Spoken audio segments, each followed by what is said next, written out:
नमस्कार जी, मैं वेद प्रकाश। आप सभी को दिवाली, भैया दूज और गोवर्धन पूजा की बहुत बहुत शुभकामनाएं और मुबारकबाद।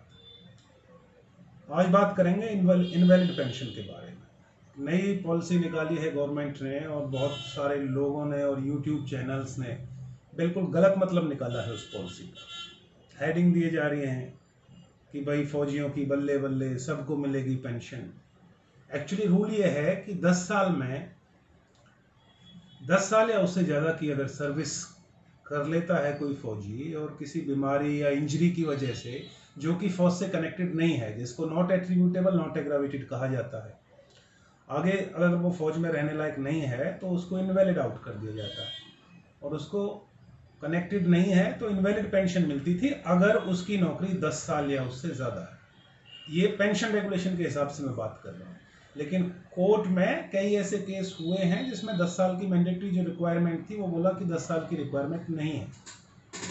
अगर फौज से कनेक्टेड है तो मिलती है disability pension, service element plus disability element. Connected नहीं है तो इनवैलिड पेंशन फौज देती है, लेकिन शर्त यह है कि 10 साल की नौकरी होनी चाहिए। अब ये 16 जुलाई 2020 को इन्होंने सरकार ने एक लेटर निकाला है जिसमें इन्होंने कहा है कि 10 साल का जो फाउंडेशन था वो अब खत्म कर दिया गया है। 10 साल से कम भी अगर आपकी सर्विस है और आपको फौज निकाल रही है किसी इंजरी या डिसेबिलिटी जो फौज से कनेक्टेड नहीं है तो भी इनवैलिड पेंशन दी जाए। पूरा लेटर जब आप पढ़ेंगे लगता है कि सरकार ने बहुत अच्छा किया है, लेकिन जब इसके पैरा 2 की आप लास्ट लाइन पढ़ेंगे तो इसमें लिखा हुआ है, पैरा 2 मैं पूरा ही पढ़ देता हूं। The proposal to extend the provision of department of pension and pensioner welfare OM number so and so has been under consideration of this ministry.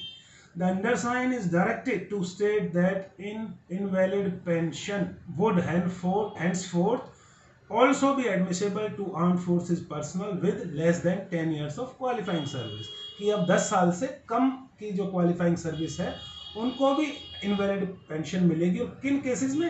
In cases where personal are invalid out of service on account of any bodily or mental infirmity which is neither attributable to nor aggravated by military service and which permanently incapacitates them from military service as well as civil reemployment। ये जो last के 4 word हैं as well as civil employment, इसका मतलब है ये सिर्फ उन्हीं के लिए लागू होगा जो आगे सिविल एम्प्लॉयमेंट के लिए अनफिट है। अब मैं आपको बताऊं कि डिसेबिलिटी जब किसी को होती है, बहुत सारे लोग लो मेडिकल कैटेगरी में आते हैं, तो रिलीज मेडिकल बोर्ड उनको एक फिटनेस सर्टिफिकेट देता है कि भाई सिविल जॉब्स के लिए आप फिट हो, और ये सर्टिफिकेट 99% लोगों को मिलता है।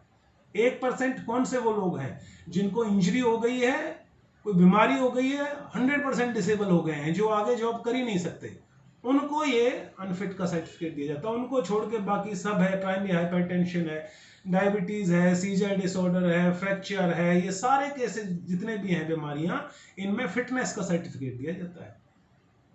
अब जब आपको फिटनेस का सर्टिफिकेट दे रहे हैं तो फिर ये पॉलिसी आपके लिए लागू नहीं है, क्योंकि ये उसी के लिए लागू है जिसको अनफिट का सर्टिफिकेट देंगे सिविल एम्प्लॉयमेंट के लिए। तो इसका मतलब सिर्फ 1% लोग जो इनवैलिड आउट किए जाएंगे 10 साल से कम की सर्विस में, उन्हीं को इनवैलिड पेंशन मिलेगी, बाकियों को नहीं मिलेगी। तो जो ये लोग कह रहे थे कि जी अब तो कैसे भी फौज निकाल रही है तो पेंशन मिलेगी, वो सही नहीं है। वो सिर्फ उन्हीं केसेस में जब आप सिविल एम्प्लॉयमेंट के लिए अनफिट हो। तो इस पॉलिसी का फ़ायदा बहुत ज़्यादा है नहीं, सिर्फ 1% केसेस में लोगों को इसका फ़ायदा होगा। धन्यवाद।